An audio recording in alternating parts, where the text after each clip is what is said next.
और उस बैठक में हमने 4 प्रस्ताव जो है, जो सरकार की गलत नीतियां जिसकी वजह से आम जनमानस दुखी और परेशान है, उसको लेकर के 4 प्रस्ताव पास किए। सबसे पहले जो 3 अध्यादेश आ रहे हैं, उन तीनों अध्यादेशों को केंद्र की सरकार रोके। किसान विरोधी जो ये फैसला लिया जा रहा है, उस फैसले पे फिर से विचार करे। उसके साथ साथ बिगड़ती कानून व्यवस्था जो है, उसमें सुधार करे सरकार। जो हमारा प्रदेश आज सबसे ऊपर की पंक्ति में आ गया, नए सिरे से युवाओं में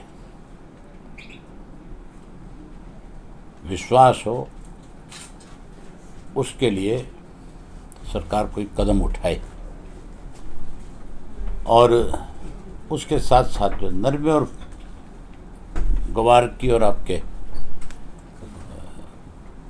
मूंग की खेती जो खराब हुई है, उसकी स्पेशल गिरदावरी हो और तुरंत जो है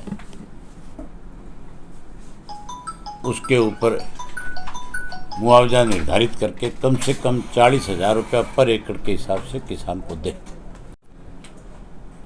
हमने एक निर्णय लिया है कि जो पीपली के अंदर किसान जो आए थे, जो अपनी बात सरकार के सामने रखना चाहते थे, अगर सरकार को कहीं कोरोना की ज़्यादा चिंता थी तो फिर जब इसकी तारीख निर्धारित हुई थी, तभी से सरकार को इसके लिए कोई ऐड देनी चाहिए थी, बताना चाहिए था लोगों को कि भाई आप अगर इतनी बड़ी संख्या में इकट्ठे होंगे तो उससे आपके अपने जीवन को खतरा पैदा हो सकता है। और किसानों से बुला करके इस बारे में बातचीत करनी चाहिए थी। अब 3 मेंबरों की कमेटी बना करके जो किसानों के बीच भेजा जा रहा है सरकार की तरफ से, इनकी अगर पहले जिम्मेवारी लगाते हैं तो किसान अपनी बात इनके सामने रखता और ये कमेटी आकर के सरकार को बता देती, तो ना तो किसान को इतनी दूर से चल करके पीपली आना पड़ता, ना ही उन निहत्थे और बेकसूर लोगों पर जिस तरह से लाठियां बरसाई, जिस तरह से पत्थर मारे, इन सब चीज़ों को बातचीत के जरिए रोका जा सकता था। हैरानी की बात नहीं है कि 4 घंटे तक पहले लाठियों से पिटा गया, उनको सड़कों पे दौड़ाया गया, उनको धरने पे बैठने पे मजबूर किया गया, और 4 घंटे के बाद सरकार निर्णय बदल लेती है, कहती है कि जाओ जाकर के तुम अपनी मीटिंग कर लो, जलसा कर लो। तो अगर ये पहले परमिशन दे देते हैं तो फिर कम से कम इन सब चीज़ों से बचा जा सकता था। लेकिन जानबूझ करके किसान को उकसा करके कैसे किसान को दबाया जा सके, इसके लिए सरकार ने सभी में एक षड्यंत्र किया। हैरानी की बात है, हमारे प्रदेश का गृह मंत्री बयान देता है कि कोई लाठीचार्ज नहीं हुआ, कोई मुकदमा दर्ज नहीं हुआ, कोई आदेश नहीं दिया गया। सारे देश ने देखा है कि किस तरह से निहत्थे किसानों के ऊपर लाठियां बरसाई गई है। मुख्यमंत्री को इस बात को लेकर के अपना फैसला लेना चाहिए कि कैसे तेरा गृह मंत्री जो है वो मीडिया के सामने बैठ करके झूठ बोलने का काम कर रहे हैं। बड़े शर्म की बात है कि मंत्री के पद पे बैठे हुए लोग जो है शरेआम झूठ बोल रहे हैं और मुख्यमंत्री को इस बात की कोई परवाह नहीं है।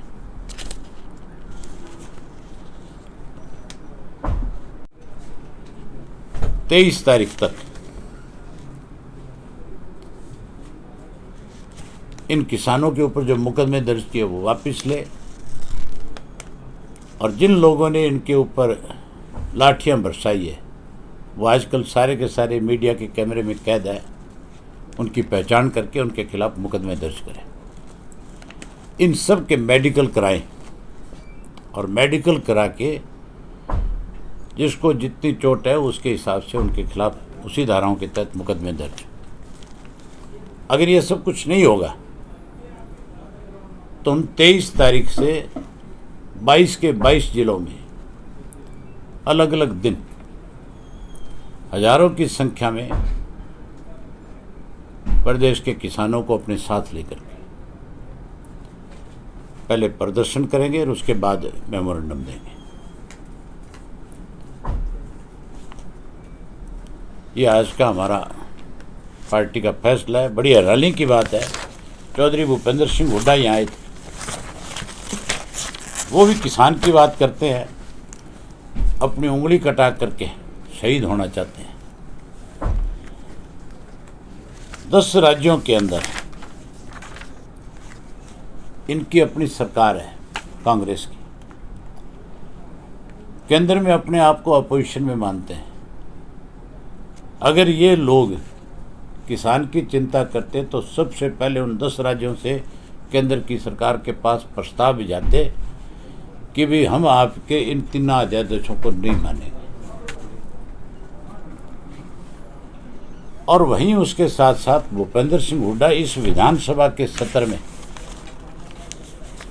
इन अध्यादेशों के खिलाफ काम रोको प्रस्ताव लेकर के आते हैं। ना कोई काम रोको प्रस्ताव सरकार की तरफ से, इन अपोजिशन वालों की तरफ से आया, हुड्डा की तरफ से आया, और ना ही उन्होंने कोई ऐसी कॉलिंग अटेंशन दिया जिस पे भूपेंद्र सिंह हुड्डा के साइन हो। जो सेशन 3 दिन चलना था, भूपेंद्र सिंह हुड्डा ने तो उस सेशन में जो सरकार ने फैसला लिया कि इसको 3 घंटे में समाप्त करना है, उस पे उसके दस्तखत करवा लिए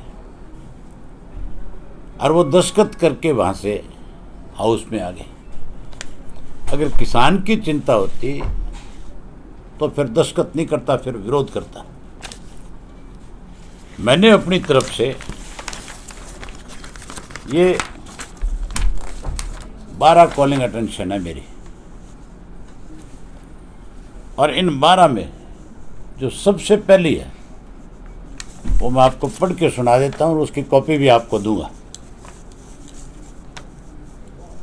सबसे पहली मेरी जो कॉलिंग जो दी गई थी वहाँ केंद्र सरकार द्वारा कृषि क्षेत्र में जारी किए गए 3 अध्यादेशों के बारे में,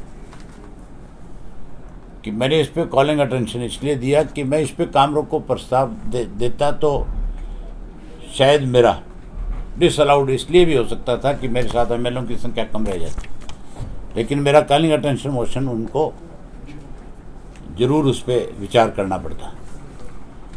उसके अलावा दूसरा जो मैंने दिया वो दिया था टिड्डी दल से किसानों की फसलों को नुकसान के बारे में। तीसरा जो मेरा था वो भी बहुत अहम था। लॉकडाउन के समय में शिशु मृत्यु की दर जो है उसमें बहुत वृद्धि हुई थी। 46% बच्चों ने जिन्होंने जन्म लिया और मर गए, वो भी सरकार की गलत पॉलिसी और नीतियों की वजह से हुआ था, उसके बारे में दिया था। चौथा मैंने दिया था धान घोटाले के बारे में।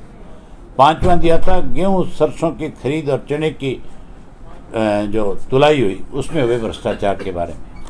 5वां मेरा था, ये 6ठा मेरा था राइस मिलों के द्वारा चावल में किए गए भ्रष्टाचार के बारे में। 7वां मैंने दिया था लॉकडाउन के दौरान शराब का जो घोटाला हुआ उसके बारे में। 8वां मेरा कॉलिंग अटेंशन जो था वो प्रदेश में रजिस्ट्रियों में जो भ्रष्टाचार हुआ उसके बारे में था। उसके बाद था फसल बीमा योजना को बढ़ाया गया प्रीमियम जो है उसके बारे में। उसी तरह से आर्थिक तौर पे कमज़ोर वर्ग के युवाओं को सरकारी नौकरियों में आयु सीमा में छूट का लाभ देने वाला था 10वां। 11वां मैंने दिया था नई खेल ग्रेडेशन नीति जो 2018 की थी उसकी खामियों के बारे में, और 12वां जो था भारी बारिश से बर्बाद हुई कपास की फसल के मुआवजे के बारे में। साथियों, मेरा 2 उनमें से एडमिट हुए थे जिन पे सरकार ने चर्चा कराने की बजाय लिखित में जवाब भेजा और मैंने उस चीज़ का विरोध किया। ये जो मैंने दिया था ध्यानाकर्षण साहब, इसकी कॉपी मेरे पास आप सबको दे दूंगा, आप इसको देखना। इसमें मैंने पूरी डिटेल से सरकार के सामने सारी बात रखी थी। लेकिन भूपेंद्र सिंह हुड्डा ने कहीं कोई इस पर चर्चा नहीं करी। अब 20 तारीख का अल्टीमेटम देके गया है। कल ही केंद्र की सरकार जो है, मुझे लगता है जिस ढंग से उन्होंने अपने एमपीज को सबको विप जारी करके बुलाया, उससे लगता है कि कल ही कोई ना कोई बिल इस पे ला करके, बिल पे छोटी मोटी चर्चा करा करके बिल पास करके और राष्ट्रपति के पास भेज देंगे। अगर कांग्रेस को चिंता है तो कांग्रेस को कल साथ के साथ अपने अपने राज्यों से भी इस तरह की चिट्ठियां मंगा करके केंद्र की सरकार को देनी चाहिए और कल हाउस के अंदर इसके ऊपर कड़ा विरोध करना चाहिए। न केवल कांग्रेस को बल्कि कोई भी जो किसान से हितैषी है उन सबको इसका कड़ा विरोध करना चाहिए। बड़ा ग्वार है ना उनका, तो इसका 3 मेंबर्स की कमेटी को बना करके लोगों के बीच में भेजा है सरकार ने। वो 3 मेंबर की कमेटी को कहो कि वो हमारे सामने बैठ करके डिस्कस करे कि भी इसमें कौन कौन सी किसान को किस चीज़ से फ़ायदा हो रहा है, वो बता दे, वो हमें संतुष्ट कर दे इस बात से भी इस चीज़ से ये फ़ायदा होगा। और मुझे भी नहीं, जो खेती करने वाला उसको संतुष्ट कर दे, आम किसान को बताए कि भी इसका क्या लाभ है। वो तो जा कर के रटी रटाई 3 बातें कहते हैं। किसान अपनी फसल कहीं भी बेच सकता है, मतलब मंडियों के ताले लग जाएंगे, और किसान अपनी फसल जो है, कुरुक्षेत्र वाला किसान चंडीगढ़ जाए, चंडीगढ़ वाला किसान जो है दिल्ली जाए, दिल्ली वाला किसान अपनी फसल बेचने बेंगलोर और कलकत्ता जाए। दूसरा, उसमें जो सबसे बड़ा जो खाद्य पदार्थों की जमाखोरी के ऊपर एक एक्ट बना हुआ था 55 से, उन्होंने उसको समाप्त कर दिया। जगह जगह आपके रिलायंस ने, जगह जगह अडानी ने, अंबानी ने, इन्होंने ज़मीनें मोल ले ली जहाँ ये अपने गोडाउन बनाने जा रहे हैं, स्टोरेज करेंगे वहाँ पे। किसान से एग्रीमेंट करके और उसको एग्रीमेंट के तहत परेशान करके उससे सस्ते में लेंगे, और उससे सस्ते में लेकर के जमा करके उसको फिर महंगे में बाजार में बेचेंगे। वो जो 3 घूम रहे हैं, उन तीनों से पहले ये तो पूछ लो थारे कितने कितने किले ज़मीन है। ये जो धर्मवीर है, इसके बाप के पास तो 2.5 एकड़ ज़मीन है। उससे पूछो कि तैने कौन सी खेती करी है। वीरेंद्र सिंह का लड़का जो है वो कौन से खेत में गया था, वही तो IAS अफसर था, IAS की नौकरी छोड़कर के MP बन गया। उससे पूछो श्री रबी की फसल कौन सी होती है, नाम बता दे। तीसरा कौन सा है, नायब सैनिक, उसके किसे खूट थे, उसने तो रेत बेची है।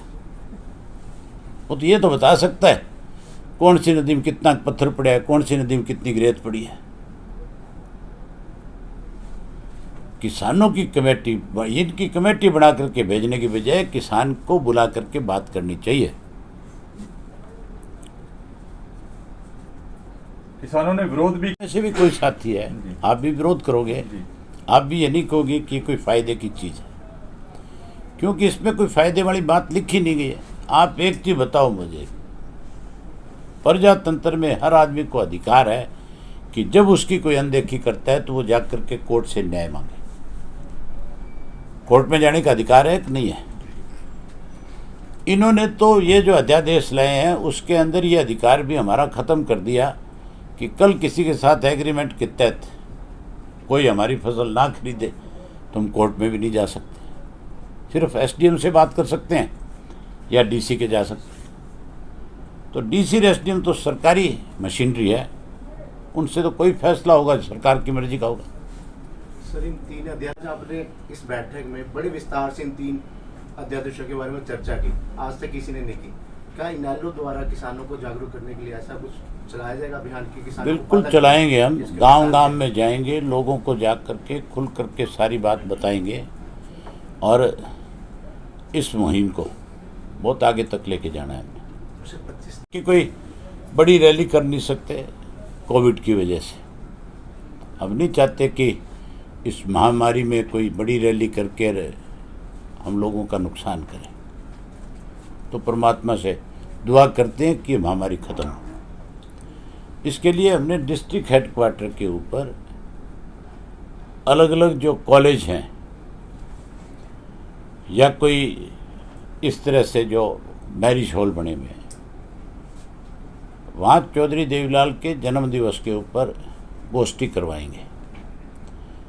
उसमें हर जमात के लोगों को बुलाएंगे, उसमें डॉक्टर बुलाएंगे, पत्रकार साथियों को बुलाएंगे, उसमें सामाजिक संगठन के लोगों को बुलाएंगे, उसमें टीचर्स को, प्रोफेसर्स को, उनको इनवाइट करेंगे। उसके अंदर राजनेताओं को भी बुलाएंगे, अलग अलग पार्टी के लोगों को हम इनवाइट करेंगे कि आप भी आओ। चौधरी देवीलाल तो एक संस्था थी, उनके ऊपर चर्चा हो। दिखने को मिलेगा वहाँ सर? बड़ौदा चुनाव में मैंने तो जिस दिन पहले दिन चुनाव में गया था जी, उस दिन आप जैसे साथियों ने पूछा था कि आपको क्या लगता है बड़ौदा का रिजल्ट कैसा होगा। मैंने उनसे बड़ी खुल के एक बात कही थी कि बीजेपी और ये जो जयचंद है, इनकी जमानत नहीं बचेगी। और अब तो एक चीज नई और हो जाएगी, अब इनको किसी गांव में घुसने भी नहीं देंगे लोग। और मुझे लगता है इनके एजेंट भी नहीं बनने देंगे। ऐसा भी लगता है कि हो सकता है कोई इनकी टिकट ही ना ले, कोई पाड़ के फेंके।